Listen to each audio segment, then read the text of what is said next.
Hello students. So if you know, I have already added videos about the summary, the theme of the elevator and also the multiple choice questions. So today we are going to go into the depth of the story where it is going to be a read aloud of the entire story. We're going to tackle the line by line explanation and also I'm going to teach you certain vocabularies of synonyms of the words that you can write to make your answers attractive. So let's begin. The line by line explanation of the elevator, which is written by William Sleator. It was an old building with an old elevator, a very small elevator which could carry only 3 people. Martin, a thin 12-year-old, felt nervous in it from the first day he and his father moved into the apartment. Okay, so the protagonist in the story is Martin, a thin 12-year-old boy who moved to an apartment along with his father, but it was an old building with an old elevator. Of course, he was always uncomfortable in elevators, afraid that they would fall, but this one was especially unpleasant. Perhaps this was because of the poor lighting and dirty walls. Perhaps it was because of the door, which never stayed open long enough and slammed shut with a loud clanging noise. Perhaps it was the way the elevator shuddered each time it left the floor, as if it was exhausted. Maybe it was simply too small. It seemed crowded even with only 2 people in it. Okay. So here there is a possible question of why was Martin uncomfortable in elevators? So you can say that Martin was scared or petrified is another word. He was petrified of elevators because he was afraid that they would fall, and he was especially uncomfortable in the apartment that he moved because of the poor lighting and the dirty walls. Also, the door never stayed open for quite a long time and it slammed shut with a loud noise. And also, the elevator shuddered each time it left the floor and he was scared that it would fall. Also, because of the cramped atmosphere inside the elevator as it was too small. Okay, let's go to the next. The stairs were no better. So the question could be, why didn't he prefer stairs as well? Martin tried them one day after school. There were no windows. Okay? There was no ventilation. And the lights were not working. So it was dark. Martin's footsteps echoed behind him on the cement as though there was another person climbing, getting closer. By the time he reached his home on the 17th floor, he was gasping for breath. So he was out of breath. So the reason why Martin did not prefer the stairs because of poor ventilation as there were no windows. There wasn't any source of light as the lights weren't working. And also he was scared because his footsteps echoed and it seemed as if there was another person walking closer towards him. Martin's father worked at home. So Martin's father did work from home. He wanted to know why Martin was out of breath. Why didn't you take the elevator? He asked, frowning at Martin, so he doesn't seem happy. You're not only skinny and weak and bad at sports, his face seemed to say, but you are also a coward. Oh. So Martin's father is criticizing Martin. He's body shaming Martin and he's disparaging him. Disparage means opposite of encourage, is disparaging. So rather than comforting Martin, his father is actually calling him weak and a coward. So this shows a lack of care and sympathy towards his son. So here you can see the dysfunctional relationship between the father and the son. After that, Martin always took the elevator. He would have to get used to it, he told himself, just like he got used to being bullied at school. So, unfortunately, he was also bullied in school. But he didn't get used to it. He was always afraid that it would stop suddenly and he would be trapped inside for hours by himself. So, he was scared of confinement or enclosed spaces, scared that he would be trapped inside for hours. But it wasn't much better when there were other passengers. He didn't like to be close to them. So he also hated it when there were other people who were close to him. He also disliked the way people tried hard not to look at one another, staring at nothing. So he felt it was awkward when other people entered the elevator, or the experience was unpleasant. One morning, the elevator stopped at the 14th floor and a fat lady got on. So first the fat lady got on the 14th floor.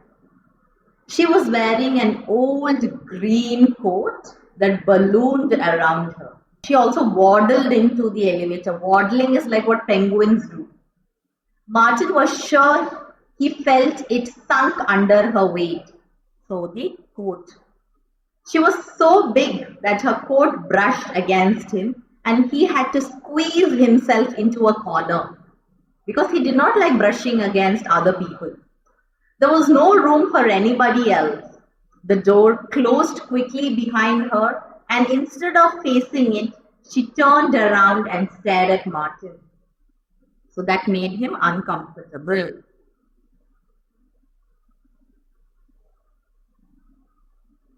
So you can, if they ask you the appearance of the fat lady, you should be able to answer. That she wore an old green coat, she waddled into the elevator and he looked at her for a moment. She had large fleshy cheeks and no chin, just a huge mass of neck. Her blue eyes were tiny but sharp. They seemed to be boring into Martin's face. So she was staring into him, which made him uncomfortable. This is the appearance of the lady in the coat. Martin looked away, but the woman didn't turn around. Was she still looking at him? He glanced at her quickly and then looked away again. She was still watching him. He wanted to close his eyes. He wanted to turn around and stare into the corner. But how could he? The elevator creaked down to 12, then 11. The piggy eyes were still looking at him. She had to be crazy. So why did Martin think that the fat lady was crazy? Because she kept staring at him even if he felt uncomfortable and she did not look away. Why else would she stare at him like this? What was she going to do next? So he was also nervously anticipating what she would do next. Because normally people do not stare into others like that. But she did nothing except for staring at him. She only watched him breathing loudly until the elevator reached the first floor at last. Martin wanted to run past her to get out, but there was no room. He could only wait as she turned and moved slowly into the lobby. Then he ran. He didn't care what she thought. He ran nearly all the way to school. So that is how he escaped her from staring at him. He just ran away at the first opportunity that he got. He thought about her all day. Did she live in the building? He had never seen her before and the building was not very big. Maybe she was visiting somebody, but 7:30 in the morning was too early for visiting. So he was contemplating as to the reasons of who she was and what was she doing in this apartment. Martin felt nervous when he got back to the building after school. But why should he be afraid of an old lady? He felt ashamed of himself. He pressed the button and stepped into the elevator, hoping that it would not stop, but it stopped on the 3rd floor. So the fat lady, she had got onto the 14th floor, got off the 1st. Now she got into the elevator from the 3rd. Martin watched the door slide open, revealing the green coat, a piggish face, and blue eyes which were already staring at him as if she knew he would be there. Okay, so the story is starting to bring a very suspenseful plot of what the fat lady was about to do. It wasn't possible. It was like a nightmare. So how did he feel? He felt that this experience with the fat lady was like a nightmare. But there she was. Going up, said Martin. His voice little more than a squeak. He was very scared and nervous, so his voice also did not come out. She nodded and stepped on. The door slammed shut. He watched her pudgy hand move towards the buttons. She pressed not 14 because last time she got on the 14th floor, but 18, the top floor. The elevator trembled and began to go up. And what did the fat lady do? She watched him. This morning she got on at the 14th floor. So why did she get on at the 3rd floor today and go up to the 18th? The elevator seemed to be moving more slowly than usual. Martin wanted to press 7 so that he could get out and walk up the stairs. But he couldn't reach the buttons without touching her, and he did not want to touch her. When the elevator stopped on his floor, she hardly moved out of his way. He had to squeeze past her, rubbing against her horribly scratchy coat. He was afraid the door would close before he could even get out. So it was a struggle for him to even get past her and move out of the elevator. She turned and watched him as the door slammed shut. But now she knew I lived on the 17th floor. Then he went home and he said, "Have you ever noticed a strange lady in the elevator?" He asked his father that evening. So the father said, "Can't say I have," he replied, not looking away from the television. So he did not pay heed to his son's concern. Martin knew he was probably making a mistake, but he had to tell somebody about the woman. So it shows that he was lonely and there was no one in whom he could confide his problems except for his father. She was in the elevator with me twice today. She just kept staring at me. She never stopped looking at me for a minute. So he started disclosing what he felt to his father. "What are you so worried about now?" his father said, turning impatiently away from the television. "What am I going to do with you, Martin? Honestly, now you're afraid of a poor lady?" So he said, "I'm not afraid. You are afraid," said the father. So here, the father is having a dismissive attitude, saying that maybe she's not scary. He's not even listening to him. So he's having a dismissive attitude that there is nothing wrong with her, but there is something wrong with you. So here the father is calling him a coward and accusing him of being a coward. And he has a very cold and unaffectionate behavior towards his son. When are you going to grow up and act like a man? Are you going to be timid all your life? So here the father prioritizes Martin toughening up over supporting him emotionally. Martin didn't want to cry in front of his father, because if he would cry, then it would prove that he's afraid. and the father would berate him more. So berate means scold or criticize, or he would ridicule him more. So Martin didn't want to cry in front of his father, so he waited until he got to his room. His father probably knew he was crying anyway. He slept very little, but still his father did not come to pacify him. In the morning, when the elevator door opened, the fat lady was waiting for him. Martin stood there, unable to move, then backed away. As she saw him, her expression changed. She smiled as the door slammed.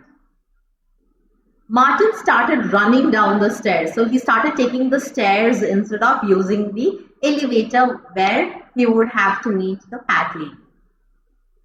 The stairs were dark and he fell. We already know that there was no lighting or no window, so he fell. His father was silent on the way to the hospital. He was disappointed as well as angry with the son for being a coward and a fool. Martin had broken his leg and needed to walk on crutches. He could not use the stairs now, so his only resort was now elevator. Was that why the fat lady had smiled? Did she know what would happen? That is what he's thinking. At least his father was with him in the elevator on the way back from the hospital. So that was a respite for him. There was no room for the fat lady to get in, and if she did, his father would see her and maybe he would understand what Martin was going through.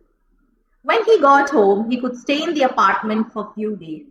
The doctor said that he had to rest as much as possible, and Martin felt quite safe because he did not have to encounter the fat lady now.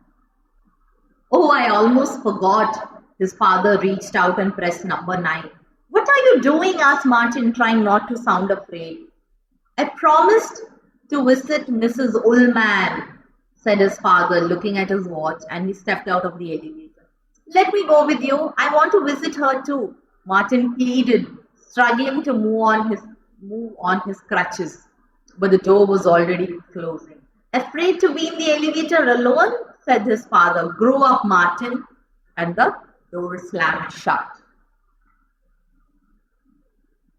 So there is a pressure on Martin to actually suppress his emotions and fear, because he's a boy and boys are supposed to be brave. Martin hobbled to the buttons and pressed 9 because he wanted to get down, but it didn't do any good. The elevator stopped at 10, where the fat lady was waiting for him. She moved in quickly and he was too slow to get past her in time to get out because he was already in crutches as he had broken his leg. The door closed and the elevator began to move. Hello, Martin, she said. Now she knew his name, and laughed and pushed the stop button.